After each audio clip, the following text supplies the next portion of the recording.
ನಮಸ್ಕಾರ. ಎಷ್ಟೋ ಸತಿ ಗಂಡ ಹೆಂಡತಿ ನಡುವೆ ಅನುಮಾನ ಬರುತ್ತೆ. ಕೆಲವೊಮ್ಮೆ ಆ ಅನುಮಾನ ನಿಜ ಆಗಿ ಹೆಂಡತಿ ಗಂಡಂಗೆ ಮೋಸ ಮಾಡೋದು ಅಥವಾ ಗಂಡ ಹೆಂಡತಿಗೆ ಮೋಸ ಮಾಡೋ ಘಟನೆಗಳು ನಡೆದಿರುತ್ತೆ. ಆದರೆ ಮತ್ತೆ ನಮ್ಮ ಸಂಬಂಧ ಮೊದಲಿನ ರೀತಿ ಆಗುತ್ತಾ? ನನ್ನ ಸೆಲ್ಫ್ ಕಾನ್ಫಿಡೆನ್ಸ್ ಕುಗ್ಬಿಟ್ಟಿದೆ, ನನ್ನ ಸೆಲ್ಫ್ ಎಸ್ಟೀಮ್ ಕೆಟ್ಟೋಗಿದೆ. ಏನು ಮಾಡಿದ್ರು ನನಗೆ ನನ್ನ ಹೆಂಡತಿ ನೋಡಿದ್ರೆ ಅಥವಾ ನನ್ನ ಗಂಡನ ನೋಡಿದ್ರೆ ಆ ನೆನಪು ಪದೇ ಪದೇ ಕಾಡ್ತಾ ಇರುತ್ತೆ.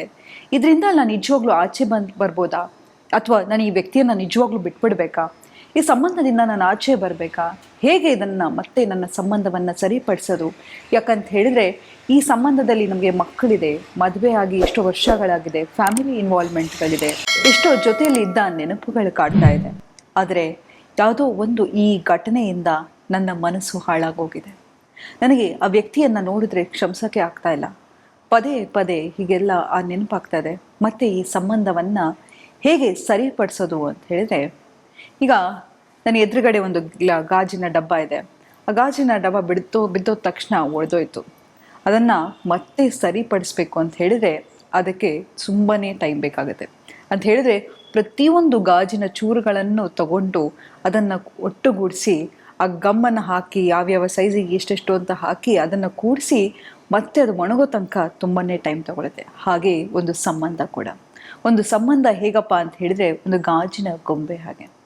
ಅದನ್ನು ಎಷ್ಟು ನಾವು ಜೋಪಾನ ಮಾಡಿ ಇಡ್ತೀವೋ ಅಷ್ಟೇ ಚೆನ್ನಾಗಿರುತ್ತೆ. ಯಾವಾಗ ಒಂದು ಸತಿ ಒಂದು ಸಂಬಂಧ ಒಡೆದೋಯ್ತು ಅಂತ ಹೇಳಿದ್ರೆ, ಮನಸ್ತಾಪ ಬಂತು ಅಂತ ಹೇಳಿದ್ರೆ ಮತ್ತೆ ಸರಿಪಡಿಸಿ ಅದು ಮತ್ತೆ ಕೂರಿಸೋದು ತುಂಬಾ ಕಷ್ಟ.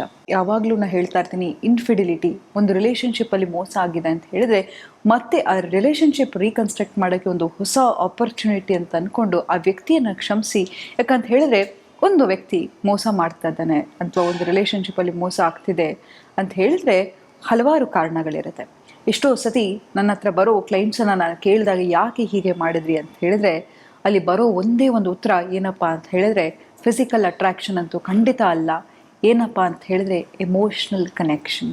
ಎಷ್ಟೋ ಜನ ಗಂಡು ಮಕ್ಕಳು ಹೇಳ್ತಾರೆ, ನನಗೆ ಒಂದು ಕನೆಕ್ಷನ್ ಸಿಗ್ತಾ ಇಲ್ಲ ನನ್ನ ಹೆಂಡತಿಯೊಟ್ಟಿಗೆ, ನನ್ನ ಕಷ್ಟವನ್ನು ಅರ್ಥ ಮಾಡ್ಕೋತಾ ಇಲ್ಲ, ಯಾರೋ ಒಬ್ಬರು ನನ್ನ ಕಷ್ಟವನ್ನು ಕೇಳೋರು ಬೇಕಾಗಿತ್ತು, ನನಗೆ ನನ್ನ ಆ ಭಾವನೆಗಳನ್ನು ಅರ್ಥ ಮಾಡ್ಕೊಳ್ಳೋ ಒಂದು ಗೆಳತಿ ಬೇಕಾಗಿತ್ತು, ಹಾಗಾಗಿ ನಾನು ಇದೊಂದು ಮೊರೆ ಹೋದೆ ಹೊರತು ನನಗೆ ಯಾವುದೇ ತರಹದ ಒಂದು ದೈಹಿಕ ಸುಖಕ್ಕಾಗಿ ಅಲ್ಲ ಅಂತ. ಹೌದು, ಯಾಕೆ ಒಂದು ಸತಿ ಒಂದು ಸಂಬಂಧದಲ್ಲಿ ಏನೋ ಒಂದು ಮೋಸ ಆಗಿದೆ ಅಂತ ಹೇಳಿದರೆ ಮತ್ತು ನಾವೇನಾದರೂ ಆ ಸಂಬಂಧದಲ್ಲಿ ಮೋಸ ಮಾಡಿದ್ದೀವಿ ಅಂದರೆ ನೀವು ಡೆಡ್ಲೈನನ್ನು ಕೊಡ್ಲಿಕ್ಕೆ ಹೋಗಬೇಡಿ. ಅವ್ರು ಎಷ್ಟು ದಿನ ಅದರಿಂದ ಆಚೆ ಬರಲಿಕ್ಕೆ ಪ್ರಯತ್ನ ಪಡ್ತಾರೋ ಅಷ್ಟು ದಿನ ಆ ಟೈಮನ್ನು ತಗೊಳ್ಳಿ. ಯಾಕಂತ ಹೇಳಿದ್ರೆ ನಾವು ಒಬ್ರಿಗೆ ಯಾವಾಗ ಯಾರಿಗೋ ಒಬ್ಬರಿಗೆ ಪೆಟ್ಟಾಗುತ್ತೆ ಅಂತ ತಿಳ್ಕೊಳ್ಳೋಣ, ಇಷ್ಟು ದಿನದಲ್ಲಿ ವಾಸಿ ಆಗಬೇಕು ಅಂತ ನಾವು ಟೈಮ್ ಲೈನ್ ಕೊಡ್ಲಿಕ್ಕೆ ಸಾಧ್ಯನಾ? ಹಾಗೆ ಮಾನಸಿಕವಾಗಿ ಅವ್ರು ಕುಗ್ಗಿದ್ದಾಗ ಇಷ್ಟು ದಿನದಲ್ಲಿ ಸರಿ ಹೋಗಬೇಕು, 6 ತಿಂಗಳಾದರೂ ಇನ್ನೂ ನೀನು ಅದನ್ನು ಮರ್ತಿಲ್ಲ, 1 ವರ್ಷ ಆದರೂ ಅದ್ರ ಬಗ್ಗೆನೇ ಹೇಳ್ತಾ ಇದೆಯಲ್ಲ ಅಂತ ನಾವು ಹೇಳೋಕ್ಕಾಗಲ್ಲ. ಯಾಕಂತ ಹೇಳಿದ್ರೆ ನಾವು ಒಂದು ರಿಲೇಷನ್ಶಿಪ್ಪನ್ನು ಸರಿಪಡಿಸ್ಬೇಕು. ಆ ವ್ಯಕ್ತಿ ನಮಗೆ ನಿಜವಾಗ್ಲೂ ಜೀವನದಲ್ಲಿ ಇಂಪಾರ್ಟೆಂಟ್ ಅಂದರೆ ಅವ್ರು ಎಷ್ಟು ದಿನ ತಗೊಳ್ತಾರೋ ಆ ಸಮಯವನ್ನು ಅವರಿಗೆ ಕೊಡಿ. ಮತ್ತು ಅವ್ರು ಯಾವುದೇ ಥರ ಒಂದು ಪ್ರಶ್ನೆಯನ್ನು ಕೇಳ್ಬೋದು, ನಿಮಗೆ ಇರ್ಸು ಮುರ್ಸು ಆಗ್ಬೋದು, ಬೇಜಾರಾಗ್ಬೋದು, ಅದನ್ನು ಎಕ್ಸ್ಪ್ಲೇನ್ ಮಾಡಲಿಕ್ಕೆ ಆಗಲ್ಲ ಅಂತ ಇರ್ಬೋದು. ಆದರೆ ಆ ವ್ಯಕ್ತಿಯಲ್ಲಿರ್ತಕ್ಕಂಥ ಒಂದು ಕ್ಯೂರಿಯಾಸಿಟಿಯಿಂದ ಯಾವಾಗಲೂ ಅಷ್ಟೇ ಡೌಟ್ ಅನ್ನೋದು ಯಾವ ಮನುಷ್ಯನಿಗೆ ಬರುತ್ತೆ ಅಂತ ಹೇಳಿದರೆ ಎಲ್ಲಿ ಕ್ಲಾರಿಟಿ ಇರಲ್ವೋ. ಯಾರಿಗಾದರೂ ನನ್ನ ಸಂಗಾತಿ ಬಗ್ಗೆ ನನಗೆ 100% ಗೊತ್ತಿದೆ, 100% ವಿಶ್ವಾಸ ಇದೆ ಅಂತ ಹೇಳಿದರೆ ನನಗೆ ಅನುಮಾನ ಬರಲಿಕ್ಕೆ ಸಾಧ್ಯನಾ? ಇಲ್ಲ. ಯಾಕೆ ಅನುಮಾನ ಬರುತ್ತೆ ಅಂತ ಹೇಳಿದರೆ ಎಲ್ಲೋ ಒಂದು ಕಡೆ ಅಲ್ಲಿ ಕ್ಲಾರಿಟಿ ಇಲ್ಲ, ಎಲ್ಲೋ ಒಂದು ಕಡೆ ನಮ್ಮ ಬಿಹೇವಿಯರಲ್ಲಿ ಏನೋ ಒಂದು ಸ್ವಲ್ಪ ವ್ಯತ್ಯಾಸ ಆದಾಗ ನಮ್ಮ ಪಾರ್ಟ್ನರ್ಗೆ ಇರ್ಸು ಮುರ್ಸು ಆಗ್ತಾ ಇರುತ್ತೆ. ಹಾಗಾಗಿ ಅವರೊಟ್ಟಿಗೆ ಆ ಟೈಮನ್ನು ಕೊಡ್ತಾ ಹೋಗಿ ಅವರಿಗೆ ಎಷ್ಟು ದಿನ ಅವ್ರು ಯಾವ ಪ್ರಶ್ನೆ ಕೇಳಿದ್ರು ಇರ್ಸು ಮುರ್ಸು ಇಲ್ಲದೆ ಉತ್ತರ ಕೊಡಿ. ಅಥವಾ ನಮಗೆ ಮೋಸ ಆಗಿದ್ರೆ ಹೇಗೆ ಇದರಿಂದ ಆಚೆ ಬರೋದು ಅಂತ ಹೇಳಿದರೆ, ನಿಮಗೆ ಏನೇನು ಡೌಟ್ ಇರುತ್ತೆ ಪಾರ್ಟ್ನರ್ ಹತ್ರ ಕೂತ್ಕೊಂಡು ಕೇಳಿ. ನೋಡು, ನಾನು ಈ 2 ವಾರ ನೀನು ಎಷ್ಟು ಸತಿ ಮೀಟ್ ಮಾಡಿದೆ, ಎಲ್ಲಿ ಮೀಟ್ ಮಾಡಿದೆ, ಹೇಗಾಯಿತು, ಏನಾಯಿತು, ಎಲ್ಲವನ್ನು ನನಗೆ ಕ್ಲಾರಿಟಿ ಕೊಡು. ನಾನು ಎಷ್ಟೇ ಸತಿ ಕೇಳಿದ್ರು ಕೂಡ ನೀನು ಇದರಿಂದ ಆಚೆ ಬರೋಕ್ಕೆ ಇರ್ಸು ಮುರ್ಸು ಒಳಗಡಾಗಬೇಡ. ನಾನು ಕೆಲವು ಸತಿ ಕೆಟ್ಟ ಮಾತಲ್ಲೇ ಬೈಬೋದು, ನನಗಿರೋ ಸಿಟ್ಟೆಲ್ಲ ನಾನು ಆಚೆ ತೆಗೆದು ಹಾಕಬೇಕು. ಹೌದು, ಯಾವಾಗಲೂ ಅಷ್ಟೇ ನಾವು ಹೀಲ್ ಆಗಬೇಕು ಅಂತ ಹೇಳಿದರೆ ಕೆಳಗಡೆಯಿಂದ ನಾವು ಅಷ್ಟೇ ಥೆರಪಿಲಿ ಏನು ಮಾಡ್ತೀವಪ್ಪ ಅಂತ ಹೇಳಿದರೆ, ಯಾಕೆ, ಏನಕ್ಕೆ ಬರ್ತಿದೆ, ಎಲ್ಲಿಂದ ಬರ್ತಿದೆ ಅಂತ ಕ್ವಶನ್ ಮಾಡ್ತಾ ಹೋಗ್ತೀವಿ ಪ್ರತಿಯೊಂದು ಆಲೋಚನೆಯನ್ನು.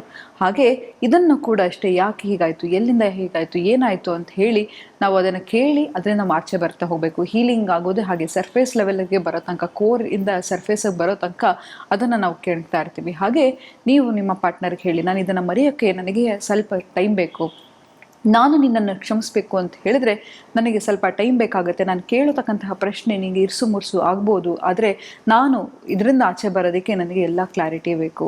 ಮತ್ತು ನನಗೆ ಅಶ್ಯೂರೆನ್ಸ್ ಕೊಡು, ನೀನು ಮತ್ತೆ ಹೀಗೆ ಮಾಡಲ್ಲ. ಆ ಅಶ್ಯೂರೆನ್ಸ್ ಹೇಗೆ ಕೊಡ್ತೀಯಾ ಅನ್ನೋದನ್ನು ನಿಮ್ಮ ಪಾರ್ಟ್ನರ್ಲೇ ಕೇಳಿ.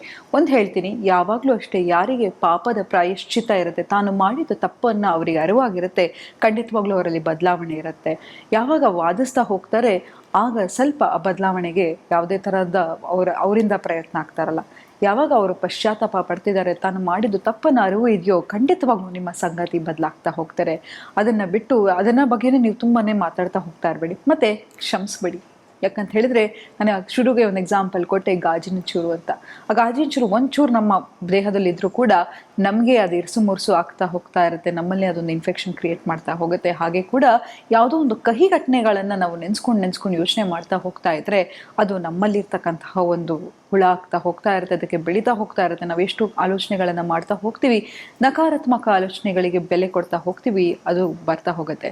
ಮತ್ತು ಯಾವಾಗಲೂ ಅಷ್ಟೇ, ಒಬ್ಬರು ಮೋಸ ಮಾಡಿದ್ದಾರೆ ಅಂದರೆ ರಿಲೇಷನ್ಶಿಪ್ಪಲ್ಲಿ ಮೊದಲನೇದಾಗಿ ಶ್ಯಾಟರ್ ಆಗೋದು ಏನಪ್ಪ ಅಂತ ಹೇಳಿದ್ರೆ ನಮ್ಮ ಆತ್ಮವಿಶ್ವಾಸ. ಅಯ್ಯೋ, ನಾನೆಲ್ಲೋ ಕಮ್ಮಿ ಆಗಿದ್ನೇನೋ, ನನ್ನ ಸಂಗಾತಿಗೆ ನಾನು ಸರಿಗಿಲ್ವೇನೋ, ನನ್ನಲ್ಲಿ ಏನು ಕಡಿಮೆ ಆಗಿತ್ತು, ಹೀಗೆ ಮೊದಲನೇ ಯೋಚನೆಗಳು ಬರೋದೇ ಹೀಗೆ. ಹಾಗಾಗಿ ನಿಮ್ಮ ಕಾನ್ಫಿಡೆನ್ಸನ್ನು ಹೆಚ್ಚಿಸ್ಕೊಳ್ಳೋಕ್ಕೆ ಪ್ರಯತ್ನ ಪಡಿ, ನಿಮ್ಮ ಅಂದಚಂದವನ್ನು ಹೆಚ್ಚಿಸ್ಕೊಳ್ಳೋಕ್ಕೆ ಇಷ್ಟಪಡಿ.